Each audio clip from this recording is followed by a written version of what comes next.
നമ്മുടെയൊക്കെ ലൈഫിൽ ചില പ്രത്യേക സ്പെഷ്യൽ ഡേയ്സ് ഒക്കെ ഉണ്ടായിരിക്കും. മിക്കവരും അങ്ങനത്തെ സ്പെഷ്യൽ ഡേയ്സ് ഒക്കെ കേക്ക് മുറിച്ച് സെലിബ്രേറ്റ് ചെയ്യും, അല്ലെങ്കിൽ ട്രിപ്പ് പോവും, പുറത്ത് പോയി ഫുഡ് കഴിക്കും. അങ്ങനെയൊക്കെയാണല്ലേ, നമ്മളും അങ്ങനെയൊക്കെ തന്നെയാണ്. അങ്ങനെ കേക്കൊന്നും മുറിക്കാറില്ല, നേരെ ആലപ്പുഴ ബീച്ചിൽ പോകുന്നു, ഫുഡ് കഴിക്കുന്നു, ആ ഡേ സ്പെൻഡ് ചെയ്യുന്നു.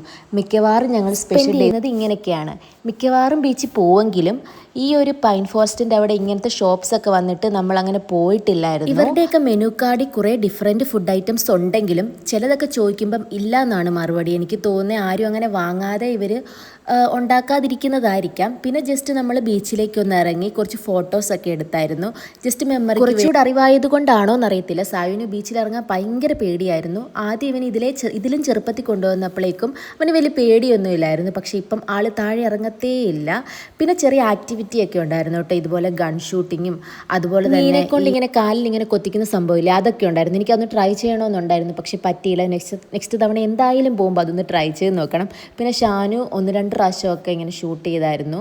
1-2 പ്രാവശ്യമൊക്കെ പൊട്ടുമൊക്കെ ചെയ്ത്. പിന്നെ ഒരു കൊച്ചിങ്ങനെ ചെവിയൊക്കെ പൊത്തിയിരിക്കുന്നു, വലിയ ശബ്ദമൊന്നും ഇല്ലായിരുന്നു. ഈ ഒരു ഏരിയയുടെ പേര് ഇസഡ് ലോഞ്ച് എന്നാണ്. പിന്നെ നമ്മൾ അവിടെ നിന്ന് ഒരു കാശ്മീരി കോഫി വാങ്ങി കുടിച്ചു. എനിക്ക് വലിയതായിട്ട് ഇഷ്ടപ്പെട്ടില്ല, കാരണം നട്ട്സൊക്കെ ഇട്ടിട്ട് എനിക്കെന്തോ കുടിക്കാൻ ഭയങ്കര പ്രയാസമായിട്ട് തോന്നി. പക്ഷേ ഷാനുവിന് ഭയങ്കരമായിട്ട് ഇഷ്ടപ്പെട്ടു. പിന്നെ അതുപോലെ തന്നെ പിന്നെ നമ്മൾ അവിടെ നിന്ന് പൊട്ടറ്റോ ഫ്രൈ ഇങ്ങനെ വാങ്ങിയായിരുന്നു, ഇങ്ങനെ സ്പൈറലായിട്ട് വറുക്കുന്നത്. ഇത് ഭയങ്കര ടേസ്റ്റ് ആയിരുന്നു കേട്ടോ. പിന്നെ ഐസ്ക്രീം ഒക്കെ ഉണ്ട് അവിടെ. പിന്നെ നമ്മൾ അവിടെ നിന്ന് സ്ട്രോബെറി സ്മൂത്തിയും അതുപോലെ തന്നെ ക്രീമി കോഫിയും മേടിച്ചായിരുന്നു. പിന്നെ നമ്മൾ ചിക്കൻ പാസ്തയും കൂടെ ട്രൈ ചെയ്തു. ഇതിൽ ക്രീമി കോഫിയാണ് എനിക്ക് ഏറ്റവും ഇഷ്ടപ്പെട്ടത്. ഇവിടെ വരുന്നവരെന്തായാലും അതൊന്ന് ട്രൈ ചെയ്ത് നോക്കണം കേട്ടോ, നല്ല ടേസ്റ്റ് ഉണ്ട്.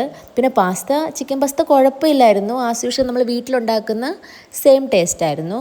ഇതാട്ടോ നൈറ്റ് അവിടുത്തെ ഒരു വ്യൂ, ഫുള്ള് ലൈറ്റൊക്കെ ആയിട്ട് നല്ല രസമാണ്, നല്ല വൈബാണ്. രാത്രിയിലൊക്കെ അവിടെ വന്നിരിക്കാൻ വേണ്ടി ഇഷ്ടം പോണക്ക് പേരൊക്കെ ഉണ്ടായിരുന്നു ഇങ്ങനെ ഇരിക്കാനായിട്ട്. എനിക്ക് തോന്നുന്നു അവിടെ അടുത്തുള്ളവരൊക്കെയാണെന്ന് തോന്നുന്നു. നമ്മളും ജസ്റ്റ് കുറച്ച് നേരം അവിടെ ഇരുന്നായിരുന്നു, പക്ഷെ കുറേ നേരമൊന്നും ഇരുന്നില്ല, കാരണം സായു വഴക്കുണ്ടാക്കാൻ തുടങ്ങി. അവനിങ്ങനെ ആ ഒരു മണ്ണിലൊന്നും അങ്ങനെ ഇരിക്കാത്തതുകൊണ്ട് ആൾക്ക് ഭയങ്കര പേടിയായിരുന്നു.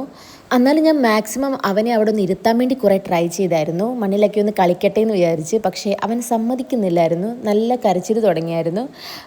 പിന്നെ നമ്മൾ അവിടെ നിന്ന് പയ്യെ അങ്ങ് ഇറങ്ങി, വാവ കരച്ചിലും തുടങ്ങിയായിരുന്നു. അപ്പോൾ അത്രയേ ഉള്ളൂ. എൻ്റെ ഈ ഒരു ചെറിയ ക്യൂട്ട് വീഡിയോ എല്ലാവർക്കും ഇഷ്ടമായി എന്ന് വിചാരിക്കുന്നു. Thanks for watching.